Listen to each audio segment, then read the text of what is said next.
भविष्य में शिक्षक शिक्षार्थियों का मैं प्रज्ञान सर यूनिक प्रज्ञान यूट्यूब परिवार में स्वागत करता हूं साथियों। और आज की पाठचर्या साथियों वाकई ऐतिहासिक पाठचर्या होने वाली है, क्योंकि आज की इस पाठचर्या में हम लोग करने वाले हैं काव्य दोष से संबंधित 50 वस्तुनिष्ठ प्रश्नों का वस्तुनिष्ठ अध्ययन। और मुझे आशा ही नहीं पूर्ण विश्वास है कि यह पाठचर्या अब तक की आपके लिए अद्वितीय पाठचर्या होगी, क्योंकि ऐसे प्रश्नों का समावेश और ऐसे प्रश्न आपने कभी नहीं देखे होंगे। तो देखते हैं आज की इस पाठचर्या को। जो पाठचर्या हमारी पूरी आधारित है काव्य दोष पर, और काव्य दोष पर 50 प्रश्नों को हम लोग पढ़ें। इससे पूर्व अगर वीडियो को पहली बार देख रहे हैं तो चैनल पर नए हैं, कृपया चैनल को सब्सक्राइब, वीडियो को लाइक और शेयर करना बिल्कुल ना भूलें। आपके लाइक शेयर सब्सक्रिप्शन से हमको मिलता है पुनर्बलन। ऐसी ही पाठचर्या प्रतिदिन लाने के लिए तो मुझे उम्मीद है कि अपना प्यार दुलार स्नेह देंगे, वीडियो को ज्यादा से ज्यादा लाइक और शेयर कर देंगे। आपके लाइक शेयर से हमारा मनोबल बढ़ता है और हम आपके लिए ऐसी ही पाठचर्या लेकर के आते रहते हैं। तो देखते हैं आज की इस पाठचर्या को और देखते हैं पहला। सुनने में कड़वे या अप्रिय लगने वाले शब्दों के प्रयोग से कौन सा काव्य दोष होता है, इसका आपको जवाब बताना है। प्रश्न संख्या 1 का सही जवाब क्या चुना आपने? और मुझे उम्मीद है कि आपने श्रुति श्रुति से याद रखिएगा, सुनना श्रुति कटुत्व दोष विकल्प बी राइट आंसर है। जब अर्थ को समझने में परेशानी होती है तो वहां क्लिष्टत्व दोष होता है। वहीं शास्त्र के विरुद्ध लोक के विरुद्ध जब क्रम आता है, बात कही जाती है, तो वहां दुष्क्रमत्व दोष आता है। जबकि अक्रमक तत्व में व्याकरणिक और शाब्दिक क्रम बदल जाते हैं।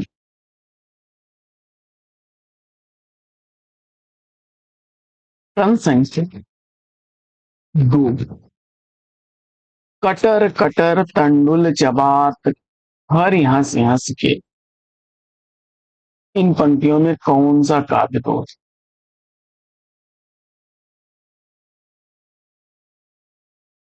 यहां भी आपने सही जवाब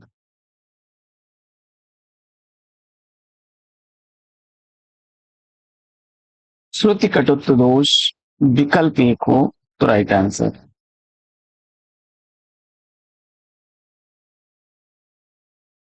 प्रश्न संख्या 3, तीसरा प्रश्न है कि वक्र वक्र करी पुक्ष करी रुष्ट रिच्छ कपि गुच्छ प्रस्तुत पंक्ति में इस काव्य दोष का उदाहरण है। वक्र वक्र करी पुच्छ करी रुष्ट रिच्छ कपि गुच्छ, यहाँ भी आपका कौन सा काव्य दोष बन जाएगा? श्रुति कटुत्व दोष विकल्प सी राइट आंसर हो जाएगा। बढ़ते हैं आगे और देख लेते हैं चौथा प्रश्न। प्रश्न संख्या 4 है, कठिन या दुरूह शब्दों का प्रयोग करने पर कौन सा काव्य दोष उत्पन्न होता है? देखिए, कठिन या दुरूह शब्दों का प्रयोग करने पर काव्य दोष कौन सा होगा, ये पूछा जा रहा है आपसे।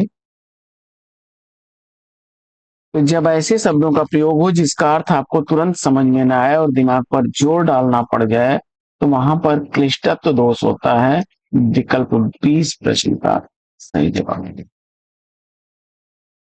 अप्रयुक्त दोष में जो प्रचलन में नहीं होते हैं शब्द, जब उनका प्रयोग होता है, जो शब्द प्रचलन में ना हो उनका प्रयोग हो, तो वहां अप्रयुक्त दोष हो जाता है। पुनरुक्त दोष पूछा गया था पिछली भी टीएसटी या पीएचडी की परीक्षा में। तो एक ही बात को बार बार दोहराया जाता है। हलवृत दोष में क्या होता है कि छंद या लय टूट जाते हैं।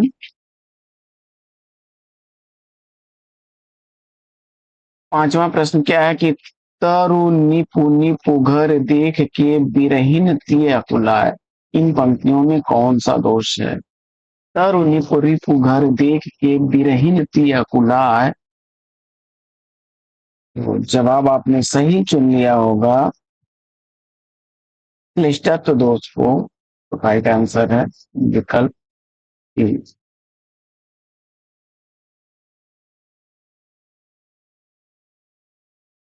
अब यहाँ पर तरु नीपु रिपु, इसका अर्थ क्या बनेगा? पेड़ का शत्रु। तरु नीपु रिपु यानी पेड़ का शत्रु, यानी आग। पेड़ की दुश्मन आग है। और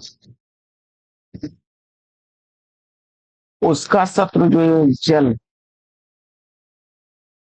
आग का शत्रु जल।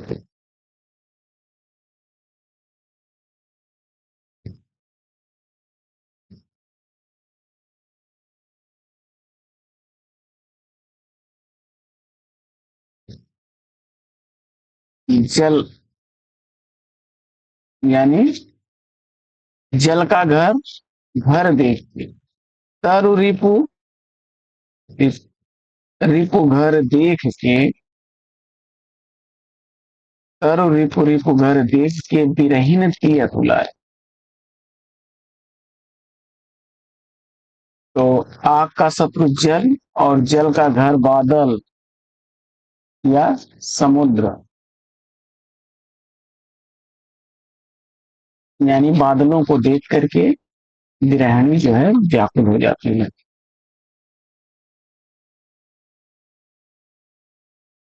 अगला प्रश्न। वेद नखत ग्रह जोर कै अर्घ करी हम खार।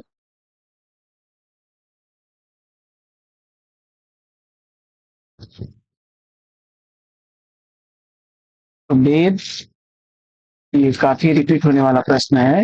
वेद, वेदों की संख्या कितनी है? 4।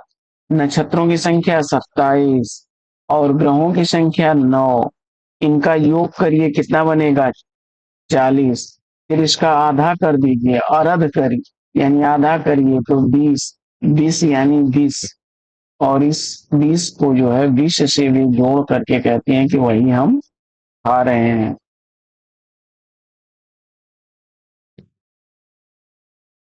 सीधे सीधे नहीं कह रही है कि हम जहर खा रहे हैं। वेद नखत ग्रह जोर के अर्ध करिए हम। काफी रिपीट होता है, तो इसमें तत्व दोष बनेगा, विकल्प बी राइट आंसर। प्रश्न संख्या 7, 7वां प्रश्न है कि लोक या शास्त्र में अप्रचलित शब्दों का प्रयोग काव्य में किस दोष के अंतर्गत आता है? काव्य दोष की कक्षा बहुत अच्छी आपकी हो जाएगी अगर इसको बढ़िया से आप तैयार कर लेंगे।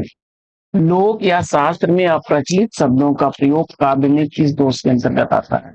और 7वें प्रश्न का सही जवाब अप्रयुक्त दोष, विकल्प राइट आंसर।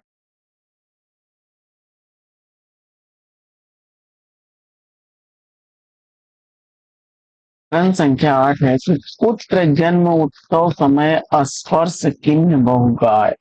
इस पंक्ति में दोष का समावेश पूछा जा रहा है।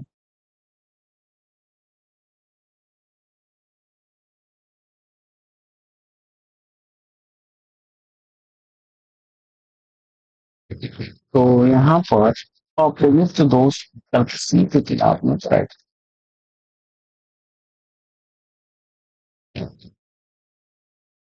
9वां प्रश्न है कि मीखता से शिलाचरण से टकराता फिरता कौन?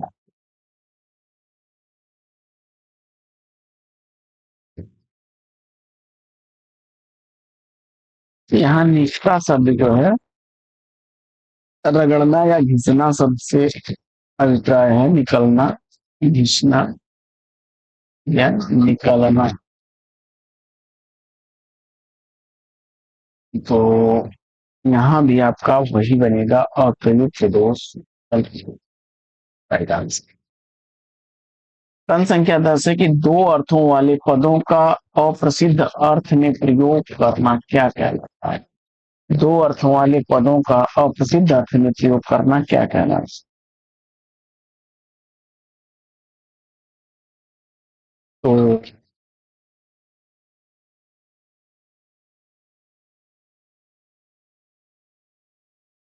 तो आप जानते हैं कि जब किसी अनेकार्थी शब्द का प्रयोग उसके मुख्य या प्रसिद्ध अर्थ में न होकर के किसी अज्ञात या अप्रसिद्ध अर्थ में होता है, तो वहां पर निहितार्थ दोष होता है। विकल्प बी इस प्रश्न का राइट आंसर होगा। मतलब निहित अर्थ से हट करके जो है उसमें निहितार्थ दोष का मतलब है कि प्रसिद्धि होती है, लेकिन उसके किसी अप्रसिद्ध या अन्य अर्थ को वहां पर ले लिया जाए, वहां पर निहितार्थ दोष होता है।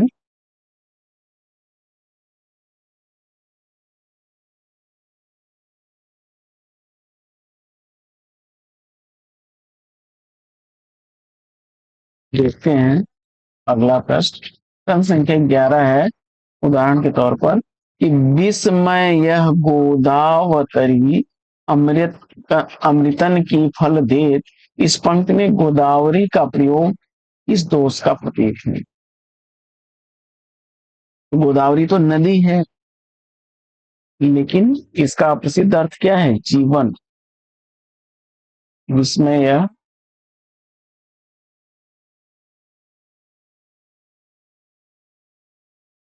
तो विकल्प इसमें आपने निहितार्थ दोष की घटना हटानी।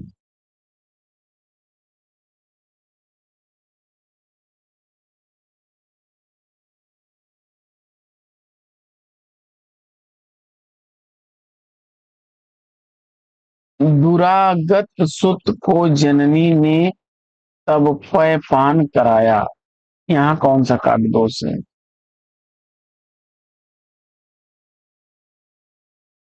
अब यहाँ भी वही बात बन के आ रही है कि दुरागत सुत को जननी ने तब पय पान कराया। पय का अर्थ जो है दूध भी होता है और जल भी होता है।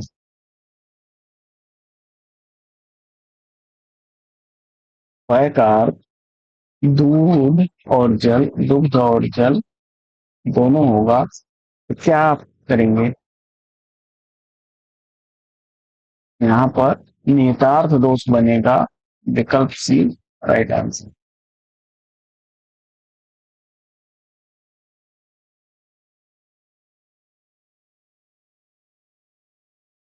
फिर हमारा प्रश्न है कि लोक या शास्त्र के सिद्धांतों के विरुद्ध क्रम में कथन करना कौन सा दोष है? फिर हमारा प्रश्न, लोक या शास्त्र के सिद्धांतों के विरुद्ध क्रम में कथन करना कौन सा दोष है? और फिर हमें प्रश्न का राइट आंसर आपने किसको चुन लिया है? दुष्क्रमत्व दोष, विकल्प एक हो तो राइट आएंगे। बढ़ते हैं 14वें प्रश्न की तरफ। प्रश्न संख्या 14 आपका है कि मारुत नंदन मारुत को मन को खगराज को वेग लगायो, इसमें कौन सा दोष दर्शित होता है? 14वें प्रश्न का राइट आंसर।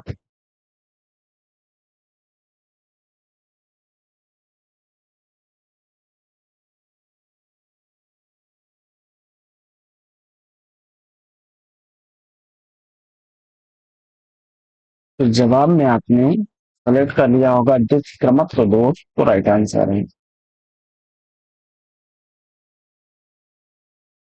मारुत नंदन,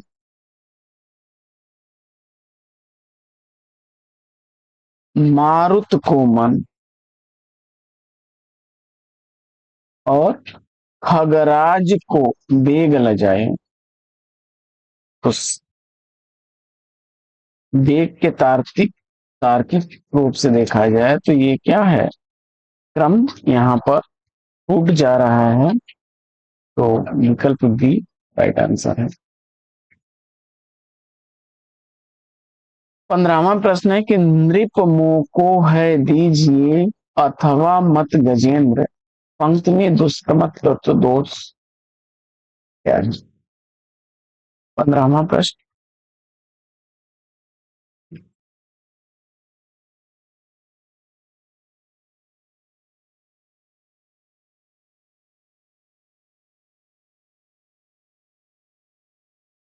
तो अब यहाँ पर नृप मोको है दीजिए अथवा मत गजेंद्र, पहले घोड़ा और बाद में हाथी मांगना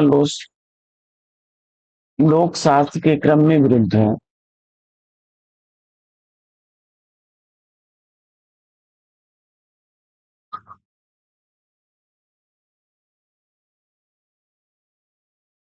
नृप मोको है दीजिए अथवा मत गजुल। पहले तो वो घोड़ा मांग रहा था, फिर क्या है?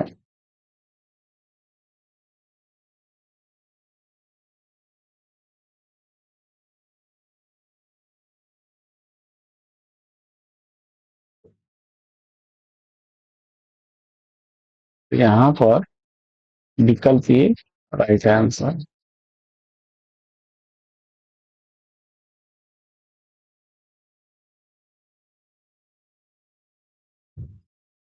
जहां पदों या शब्दों का व्याकरणिक शाब्दिक क्रम सही न हो वहां पर कौन सा दोष होता है? अक्रमत्व दोष। विकल्प बी इस प्रश्न का सही जवाब। न्यून पद, न्यून से याद रखिएगा कम, पदों का कम हो जाना।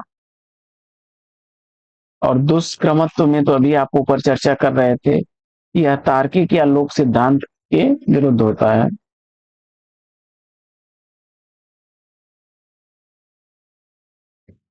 अनुचित अर्थ का मतलब अनुचित अर्थ भी।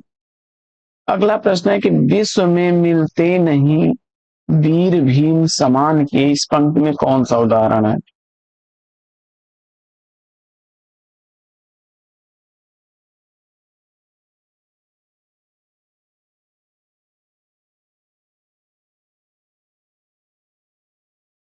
भीम के समान वीर नहीं मिलते, ये होना चाहिए, लेकिन यहाँ पर लिखा जा रहा है भीम समान की।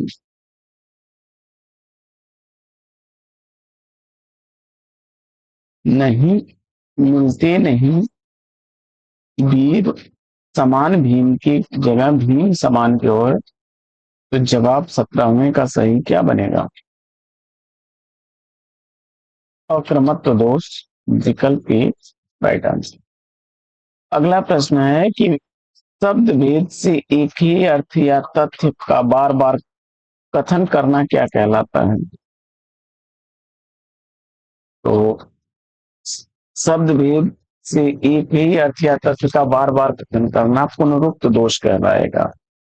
विकल्प ए राइट आंसर। प्रश्न संख्या 19 है कि मृदु बानी मीठी लगे मीठी लागे उफ। प्रस्तुत पंक्ति में कौन सा दोष है?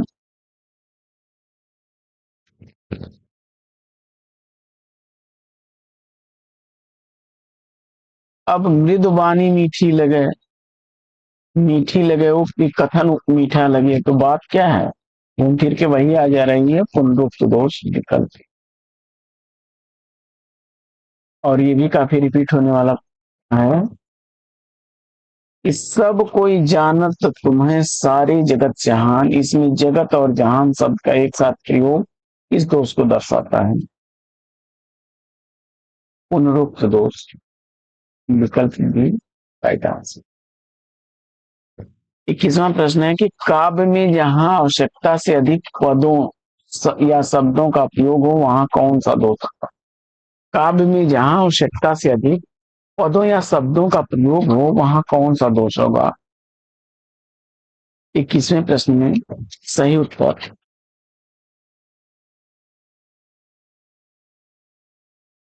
देखिए, जब क्या होता है कि किसी वाक्य से किसी शब्द को हटा देने पर भी उसके मूल अर्थ में कोई बाधा न उत्पन्न हो, तो वहां पर जो दोष होता है वह अधिक पदत्व दोष होता है। विकल्प ए राइट आंसर।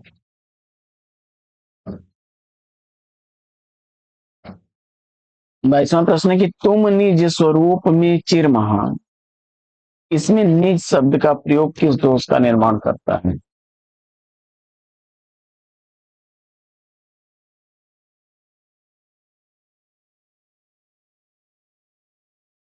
स्वरूप शब्द में अपना का भाव निहित है और निज शब्द भी लग गया है, तो अधिक पदत्व दोष। विकल्प ए राइट आंसर। अगला प्रश्न है कि एक एक कर तिल तिल कर के रत्न कण सारे खोल, इसमें से कौन सा दोष है? अधिक पदत्व दोष। विकल्प बी सही जवाब। बढ़ते हैं आगे और देखते हैं अगला प्रश्न।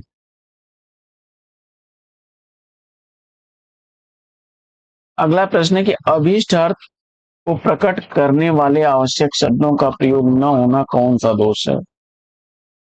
और जवाब में आपने न्यून पदत्व दोष विकल्प ई को चुन लिया तो राइट।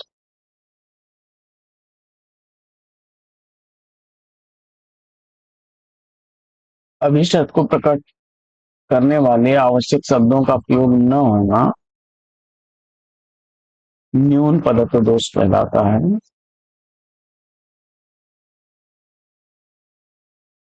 आगे,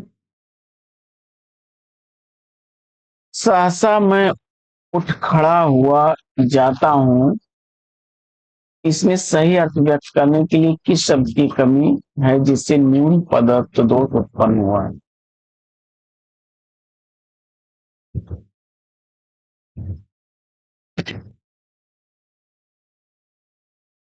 तो जवाब में अगर बोला आपने सेलेक्ट कर लिया तो राइट आंसर है विकल्प।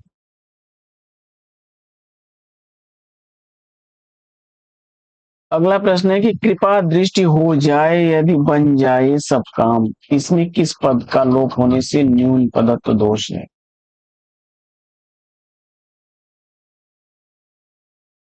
तो हो जाएगा आपकी कृपा दृष्टि हो जाए यदि बन जाए सब काम विकल्प ए। प्रश्न संख्या 27 है कि जहां प्रयुक्त शब्द से अभीष्ट या उचित अर्थ का तिरस्कार हो वहां कौन सा काव्य दोष होता है? प्रश्न संख्या 27 का राइट आंसर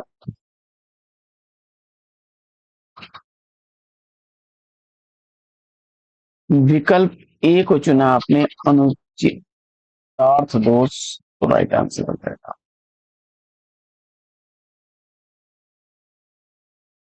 प्रश्न संख्या 28 है कि होते हैं जन युद्ध में बलि पशु से बलिदान, पंक्ति किस दोष की ओर संकेत करती है? और 28वें प्रश्न का सही जवाब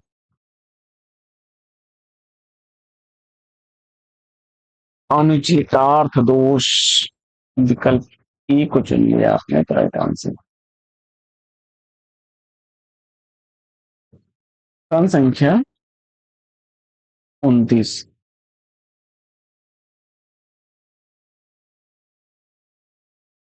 केवल छंद पूर्ति या तुकबंदी के लिए अनावश्यक निरर्थक शब्दों का प्रयोग क्या कहलाता है? यह निरर्थक दोष कहलाएगा विकल्प ए राइट आंसर।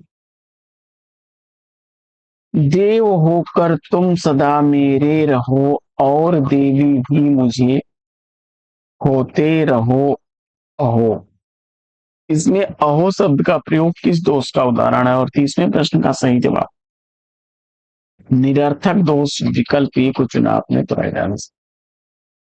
प्रश्न संख्या 31 है कि छंद के नियमों का सही पालन न होने पर लय गति भंग होने पर कौन सा दोष होता है? और 31वें प्रश्न का राइट आंसर हल वृत्ति दोष विकल्प ए को चुना तो राइट आंसर।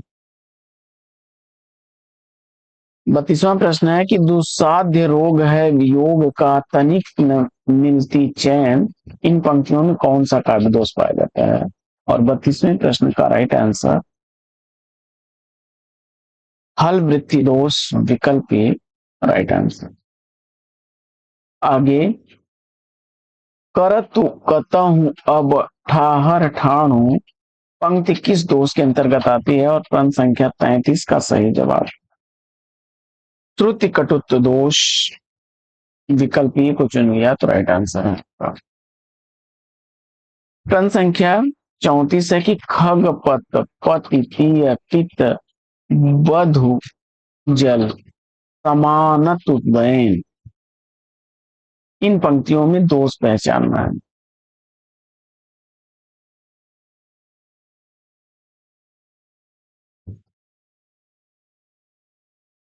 तो यहां पर खगपत का अर्थ गरुण से लगेगा, गरुण, पति यानी विष्णु, प्रिय यानी लक्ष्मी, पित यानी समुद्र, अब बधु यानी गंगा जल यानी जल, गंगा का जल।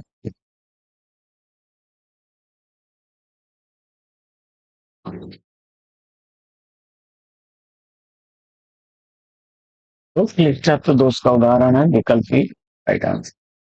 आगे, अकाल में मंडप मांगते माण नहीं मिलता मंड भुवन भी, अकाल में मंडप मांगते माण नहीं मिलता मणधुवन भी में कौन सा दोष है?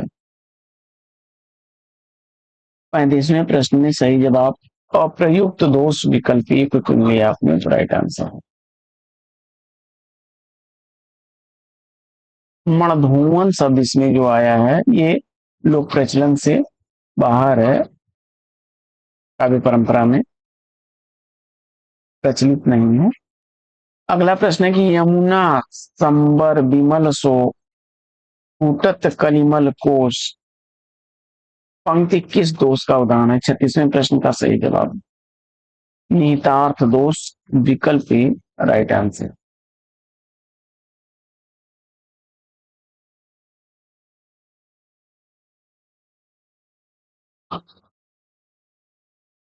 सैंतीसवां प्रश्न है कि एक तो मदन विशिख लगे मूर्छ परी सुधिया नाय, इन पंक्तियों में कौन सा काव्य दोष है? और 37वें प्रश्न का राइट आंसर आपने दुष्क्रमत्व दोष विकल्प ए को चुन लिया, राइट आंसर है। प्रश्न संख्या 38, 38वां प्रश्न है कि रत लीला श्रम को हरत लीला युद्ध चली कौन, इसमें रत लीला और लीला युद्ध में कौन सा काव्य दोष हुआ है? 38वें प्रश्न का राइट आंसर पुनरुक्त दोष विकल्प ए को चुन करके सही जवाब किया है। रथ लीला और लीला युक्त कहना लीला शब्द का ही पर्याय हो जाएगा। रथ लीला और लीला युक्त एक ही पर्याय है। आगे, लिपटी पुहुप पराग पट शनि श्वेद मकरंद, इसमें कौन सा दोष है?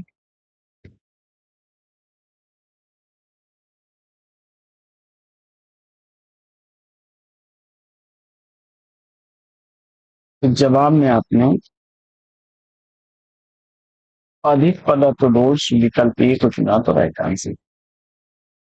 प्रश्न संख्या 40 है कि सत सत संकल्प विकल्पों में कल्प बनाती सी इस पंक्ति में किस दोष का वर्णन है? 40वें प्रश्न का सही जवाब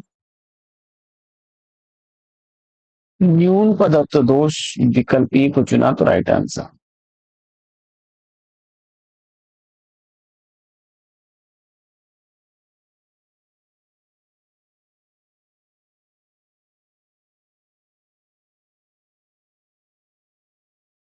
प्रश्न संख्या 41, है कि पशुरण यज्ञ में अमर हो जग सोर, इस पंक्ति में इस दोष का सटीक उदाहरण है? तो अनुचितार्थ दोष विकल्प ए राइट आंसर।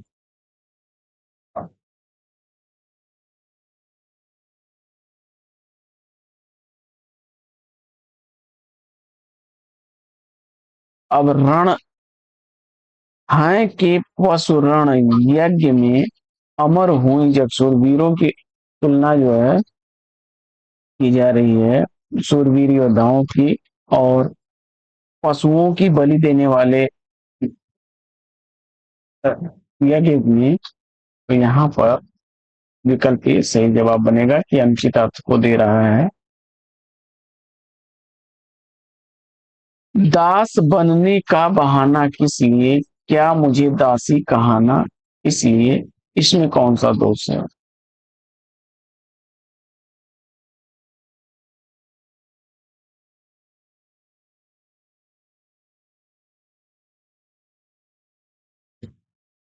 तो इसमें जो है किस लिए और इसलिए इन शब्दों का जो है प्रयोग अनावश्यक हुआ है, निरर्थक दोष बनेगा इसमें, तुक मिलाने के लिए हुआ है, विकल्प ए राइट आंसर। अगला प्रश्न है कि सर्विस जैसे छूट पर रोटी के लाले में छन प्रवाह टूटने के कारण कौन सा दोष बनेगा? तो हलवृत दोष विकल्प ए राइट आंसर। अगला प्रश्न है कि कवि के कठिनतर कर्म की करते नहीं हम धृष्टता इन पंक्तियों में काव्य दोष। क्रम संख्या 44 में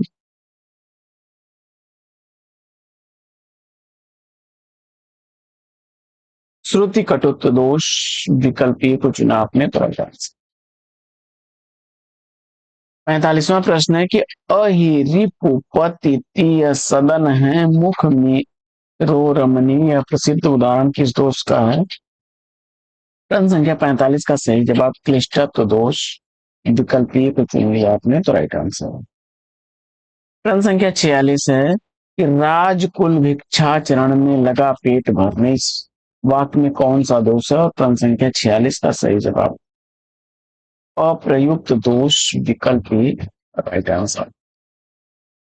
प्रश्न संख्या 47 है कि अथवा प्रथम ऋतुकाल का प्रदोष आग पंक्ति में किस दोष की झलक मिलती है?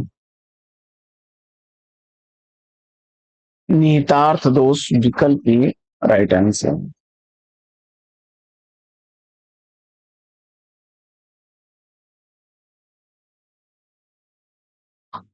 जो कुछ हो मैं न संभालूंगा इस मधुर भार को जीवन के इन पंक्तियों में पदों के अनुचित क्रम के कारण कौन सा दोष है? अक्रमत्व दोष विकल्प ए राइट आंसर।